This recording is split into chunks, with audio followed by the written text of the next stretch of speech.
देश की उच्च शिक्षा व्यवस्था को नियंत्रित करने वाला सबसे बड़ा निकाय विश्वविद्यालय अनुदान आयोग यानी यूजीसी इस समय बड़े विवादों में घिरा हुआ है। वजह है यूजीसी द्वारा लाया गया नया नियम यूजीसी समता विनियम 2026, जिस नियम का मकसद है उच्च शिक्षण संस्थानों में समानता और समावेशन को बढ़ावा देना।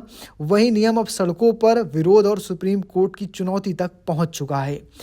यूजीसी की मान्यता हर विश्वविद्यालय के लिए अनिवार्य होती है और ये देश के में उच्च शिक्षा को दिशा देने वाला प्राधिकरण है। ऐसे में जब यूजीसी कोई नया नियम लाता है तो उसका असर लाखों छात्रों, शिक्षकों और संस्थानों पर पड़ता है। 13 जनवरी 2026 को यूजीसी ने उच्च शिक्षण संस्थान में समानता को बढ़ावा देने के लिए यूजीसी समता विनियम 2026 को अधिसूचित किया।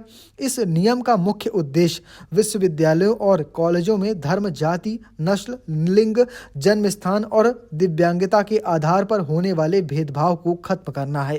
ये नियम अनुसूचित जाति एससी, अनुसूचित जनजाति एसटी, सामाजिक और शैक्षणिक रूप से पिछड़े वर्ग ओबीसी और आर्थिक रूप से कमजोर वर्ग ईडब्ल्यूएस और दिव्यांग व्यक्तियों को किसी भी तरह के भेदभाव से सुरक्षा प्रदान करता है। दरअसल इस नियम की पृष्ठभूमि बेहद संवेदनशील है। रोहित वेमुला, पायल तवड़ी के कथित जातिगत भेदभाव के कारण हुई मौत के बाद सुप्रीम कोर्ट ने यूजीसी को निर्देश दिया था कि वो ऐसे मामलों से निपटने के लिए नियम ठोस बनाएं।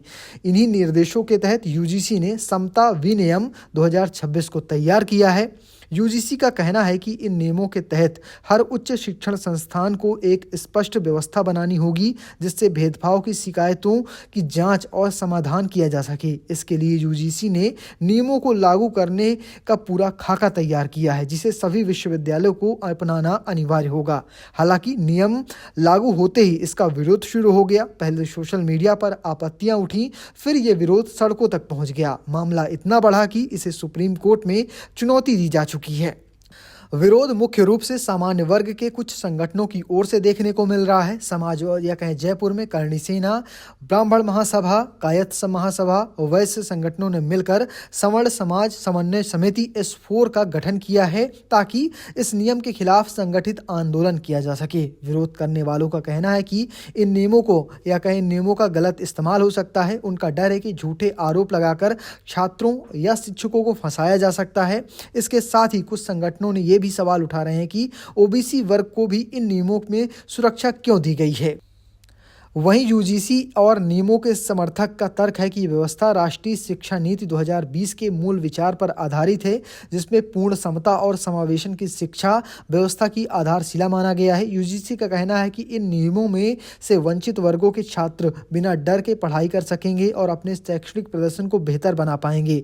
यूजीसी स्पष्ट करता है कि इन नियमों का उद्देश्य किसी वर्ग को निशाना बनाना नहीं है बल्कि भेदभाव की मानसिकता को खत्म करना है।